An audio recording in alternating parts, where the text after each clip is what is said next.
বন্ধুরা, আপনারা সবাই কেমন আছেন? আজকে আমাদের রেসিপি চিকেন ভর্তা। খুবই ঘরোয়াভাবে এটা বানিয়েছি।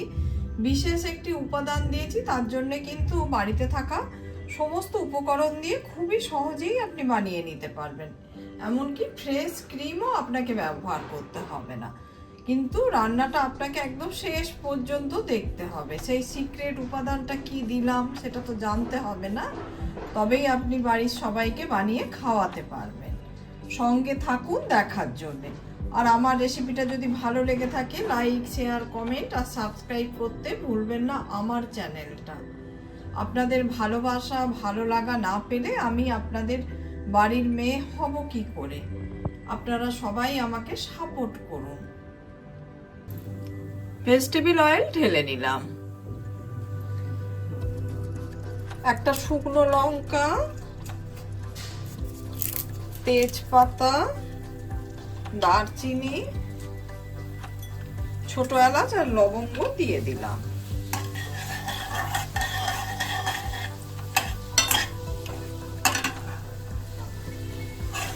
ফোড়নটা থেকে যখন সুন্দর গন্ধ বেরোবে, তখনই আমরা কুচনো পেঁয়াজ আর কাঁচা লঙ্কা দিয়ে দেবো।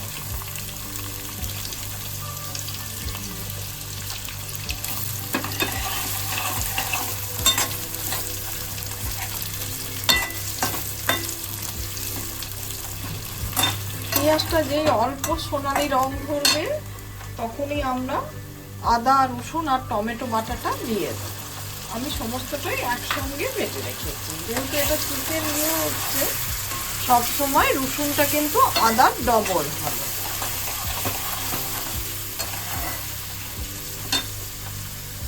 হলুদ আর কাশ্মীরি লঙ্কার গুঁড়ো দিয়ে দিলাম।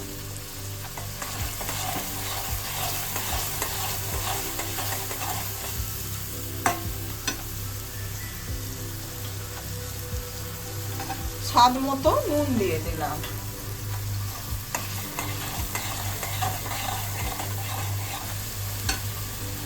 জিরে আর ধনে আমি ঘরেতে গুঁড়ো করে রেখেছিলাম, সেটা দিয়ে দিলাম।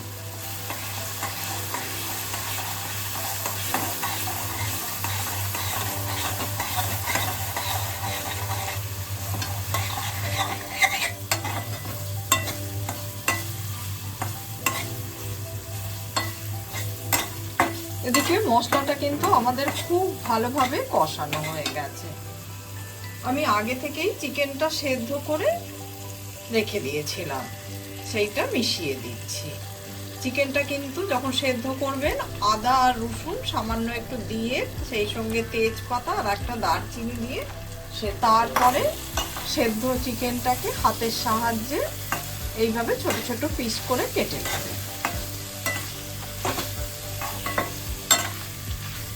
এদিকে একটা ছোট বাটিতে আমি কাজু আর চালমগজ ভিজিয়ে রেখেছি, এটার একটা ফাইন পেস্ট বানিয়ে নেব। এছাড়াও দুটো ডিম আমি আগে থেকে সেদ্ধ করে রেখেছি। এদিকে চিকেনটা আমাদের মশলা সহ খুব ভালোভাবে কষানো হয়ে গেছে। এবার এতে আমি দই দিয়ে দেবো। দইটা কিন্তু খুব ভালোভাবে ফেটিয়ে নিতে হবে। আমি কিন্তু হোমমেড দই ব্যবহার করেছি। এবার দইটা দিয়ে ভালোভাবে আমরা কষিয়ে নেব। এদিকে চিকেনটা কিন্তু দই দিয়ে খুব ভালোভাবে কষানো হয়ে গেছে, কড়াইতে তেল ভেসে উঠেছে। এবার আমি কাজু আর চালমগজ বাটাটা দিয়ে দিচ্ছি, কাজু বাটা জলটা দিয়ে দিচ্ছি। এবার আমি সেদ্ধ করে রাখা ডিমটা ছোট ছোট পিস পিস করে কেটে দিয়ে দিচ্ছি। এটা কিন্তু রেস্টুরেন্টে দেয়, একদম কিমা করে দিতে হবে।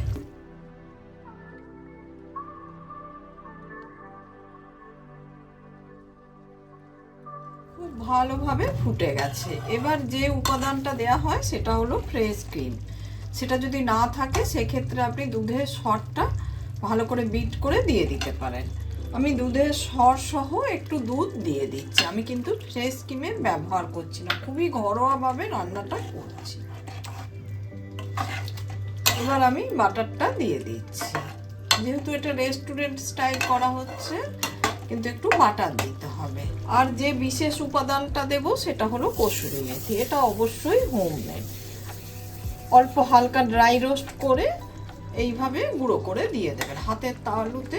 এটা খুব সহজে মোলায়েমভাবে গুঁড়ো হয়ে যাবে।